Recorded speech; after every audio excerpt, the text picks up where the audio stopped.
अस्सलाम वालेकुम। जानज़ेब अब्बासी एक नए यूट्यूब प्रोग्राम के साथ हाज़िर है। सुप्रीम जुडिशल कौंसिल में आज एक तवील कार्रवाई हुई और बुनियादी तौर के ऊपर जस्टिस मुज़ाहिर नकवी के ख़िलाफ़ जो 10 शिकायत हैं उन पर गौर किया गया और उसके साथ साथ जो एतराज़ात सुप्रीम जुडिशल कौंसिल के ऊपर जस्टिस मुज़ाहिर नकवी ने उठाए हुए हैं उसके ऊपर उनके वकील एडवोकेट ख्वाजा हारिस भी पेश हुए और जस्टिस मुज़ाहिर नकवी भी इस कौंसिल इजलास में आज शरीक थे। लेकिन एक डेवलपमेंट ये भी हुई है कि जस्टिस सरदार तारिक मसूद के ख़िलाफ़ एक खातून कंप्लेनेंट आमना मलिक उनकी दरख्वास्त को मुतफ़िका तौर के ऊपर ख़ारिज कर दिया गया है। जस्टिस मुज़ाहिर नकवी के ख़िलाफ़ जो कंप्लेंट्स हैं उसका क्या हुआ? एडवोकेट मियाँ दाऊद साहब हमारे साथ मौजूद हैं। आज कौंसिल की प्रोसीडिंग में भी ये शरीक थे एज बतौर कंप्लेनेंट शिकायत कुनिंदा के तौर के ऊपर इन्होंने इस इजलास में शिरकत की। इनसे एग्जैक्टली पूछते हैं कि क्या हुआ। बहुत शुक्रिया दाऊद साहब। ये बताएं कि आज की बहुत तवील कौंसिल हेयरिंग हुई, इसकी क्या वजह है और एग्जैक्टली क्या हुआ? हमें सुप्रीम जुडिशल काउंसिल की तरफ से बाजी साहब हुक्म हुआ था कि हम 3 बजे अपने तमाम रिकॉर्ड के साथ जो है वो पेश हुए। मैं चूँकि पहला कंप्लेनर था, जस्टिस मुज़ाहिर नकवी के खिलाफ सबसे पहली कंप्लेंट 23 फरवरी को मैंने दायर की थी। तो हम अपना सारा रिकॉर्ड लेकर जजेस ब्लॉक के अंदर कॉन्फ्रेंस रूम में 315 नंबर कमरे में पहुंचे। तो हमें वेटिंग रूम में बिठाया गया। अजलास शुरू हुआ तो हमें बताया गया कि पहले मिस्टर जस्टिस सरदार तारक मसूद साहब वाला जो मामला है वो टेकअप किया जा रहा है और उसके बाद 3:45 के करीब वो मामला जो है वो निपटाया गया। उसके बाद जो है वो मिस्टर जस्टिस मुज़ाहिर अकबर नकवी साहब का मामला जो है वो शुरू हुआ और फिर हमें बताया गया कि उसके ऊपर ज़रा मुशावरत चल रही है, इसलिए आप इंतज़ार करें। कौंसल के अमले की तरफ से हमें बताया गया। फिर वक्फा हो गया कौंसल का। उसके बाद फिर हमें बताया गया कि मिस्टर जस्टिस मुज़ाहिर अकबर नकवी साहब जो हैं वो और ख्वाजा हारिस साहब जो हैं उनके वकील वो सुप्रीम जुडिशल काउंसिल की कार्रवाई में पेश हुए हैं। वो अपने आर्गूमेंट्स जो हैं वो कर रहे हैं और गालिब इम्कान यही है कि जस्टिस मुज़ाहिर अली अकबर नकवी साहब ने जो कौंसिल की तश्कील के ऊपर अपने एतराज़ात पर मबनी जवाब जो है वो जमा करवाया था उसके ऊपर ही उन्होंने बहस की है। फिर वो सारा वक्त जो है वहाँ पर कंज्यूम हुआ और उसके बाद फिर 9 बजे के करीब जो है वो सुप्रीम जुडिशल काउंसिल की तरफ से पैगाम आया कि तमाम शिकायत कुनंदगान जो हैं वो कौंसिल के सामने आएँ। तो जो कौंसिल के सरबराह हैं chief justice Pakistan mister justice Qazi Faez साहब, उन्होंने ये अनाउंसमेंट की कि आज की कार्रवाई जो है उसमें बहुत ज़्यादा वक़्त जो है वो लग गया है, कल हमने कोर्ट वर्क भी करना है और इसलिए हमारी गुज़ारिश है, हम आपको इंतज़ार करवाने के ऊपर आपसे अपोलोजाइज़ करते हैं। हमारी आपसे गुज़ारिश है कि आप कल 3 बजे जो है इस कौंसिल का इजलास जो है वो दोबारा होगा। ये आज की कार्रवाई हुई। अच्छा, मियाँ साहब ये बताएं कि जब आप कौंसल रूम में गए तो वहाँ पे क्या माहौल क्या था? क्या जस्टिस मुज़ाहिर नकवी साहब थे? कौन-कौन शरीक था?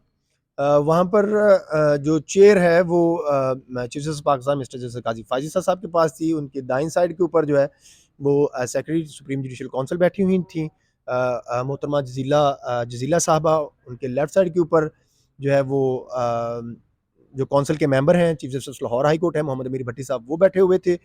उसके बाद फिर नईम अफ़गान साहब थे और अमीर भट्टी साहब के साथ नईम अफ़गान साहब थे और नईम अफ़गान साहब के साथ जो है वो अटॉर्नी जनरल बैठे हुए थे। और फिर इसी तरह दूसरी साइड के ऊपर जो है वो सरदार तारक मसूद साहब थे। फिर उनके साथ एजाजुल हसन साहब बैठे थे, मिस्टर जस्टिस एजाजुल हसन साहब। और फिर मिस्टर जस्टिस मुज़ाहिर अली अकबर नकवी साहब थे और फिर उसके बाद जो है एडवोकेट ख्वाजा हारिस साहब जो हैं वो वहाँ पर तशरीफ़ फरमा थे।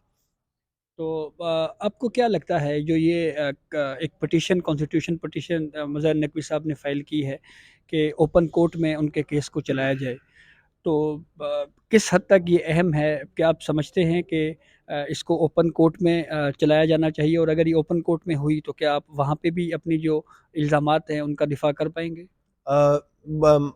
जस्टिस मुज़ाहिर नकवी साहब ने ये पिटीशन दायर नहीं की कि मेरा केस जो है वो ओपन कोर्ट में चलाया जाए। उन्होंने तो बल्कि जो है वो सुप्रीम जुडिशल काउंसिल की कार्रवाई से भागने के लिए आईनी दरख्वास्त दायर की है, जिसमें उन्होंने ये कहा है कि सुप्रीम जुडिशल काउंसिल की कार्रवाई रोकी जाए। सुप्रीम जुडिशल काउंसिल ने जो मुझे नोटिस जारी किया है वो अदलिया की आज़ादी के ऊपर हमला है और कि और एक उन्होंने जो ग्राउंड मैंने पढ़ी है कि जी मैं मेरे जो टैक्स की हुकाम ने मुझे कोई नोटिस जारी नहीं किया, तो सुप्रीम जुडिशल काउंसिल की कार्रवाई जो है कैसे जो है वो मुझे कर सकती है, ये उन्होंने दरख्वास्त जो है वो दायर की है।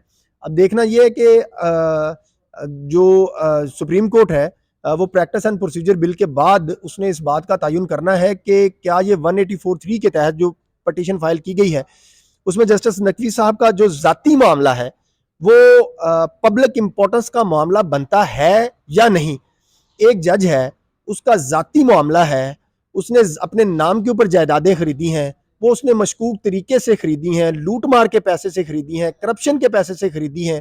اس کے ہم نے تمام دستاویزی ثبوت دائر کیے ہیں کہ ایک جج کی پوری زندگی کی, جسٹس مظاہر علی اکبر نقوی صاحب کی آپ آمدن اکٹھی کر لیں تو پھر بھی وہ اتنی قیمتی جائیدادیں جو ہیں وہ ان کے مالک نہیں بن سکتے.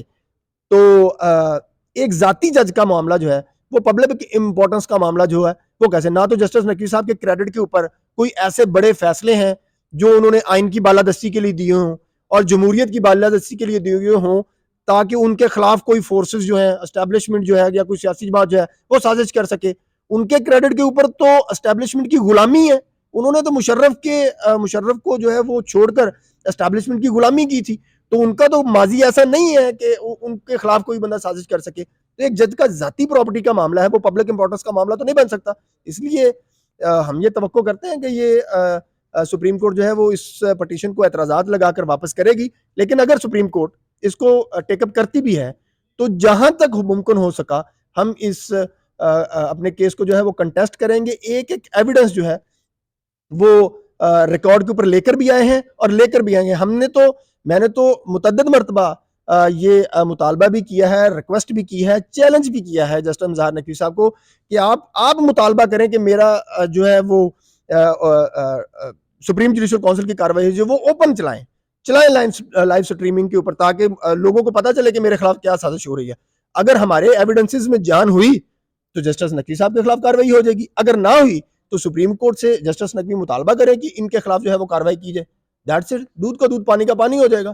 تو یہ کانسٹیٹیوشنل پٹیشنز دائر کرنا جسٹس نقوی کی طرف سے, آبجیکشن ریز کرنا, سپریم جوڈیشل کونسل کے ممبرز کے اوپر اعتراضات کرنا, یہ صرف نا وہ کہہ لیں کہ آپ اپنی چوری چھپانے کے لیے نا بھاگنے والی باتیں ہیں. جواب ان کے پاس ہے کوئی نہیں, اس لیے وہ اسکینڈلائز کرنے کی کوشش کر رہے ہیں. یہ ٹائم گین کیا جائے تاکہ وقت گزرے, سپریم جوڈیشل کونسل کی فارمیشن چینج ہو, وقت چینج ہو, قاضی صاحب ریٹائر ہوں, باقی ممبر جسٹس سردار طارق مسعود صاحب ریٹائر ہوں, اس طرح کے ان کے دماغ کے اندر کسی نہ کسی نے ان کو ایڈوائز کیا ہوگا. ٹھیک ہے, بہت شکریہ ڈاکٹر صاحب.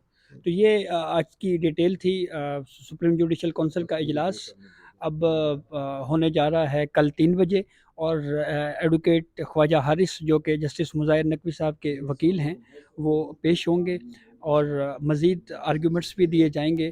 اب تک کی اطلاعات کے مطابق یہ اعتراض اٹھایا گیا ہے جسٹس مظاہر نقوی صاحب کے وکیل ایڈوکیٹ خواجہ حارث صاحب کی طرف سے کہ اس پروسیڈنگ کو روکا جائے, اور کیونکہ انہوں نے آرٹیکل 184(3) کے تحت یہ درخواست دائر کی ہے. اب اس درخواست کا کیا مستقبل ہوتا ہے یہ بہت اہم معاملہ ہے. تو یہ اب تک کی اپڈیٹ تھی جسے ہم نے آپ کو آگاہ کیا. بہت شکریہ.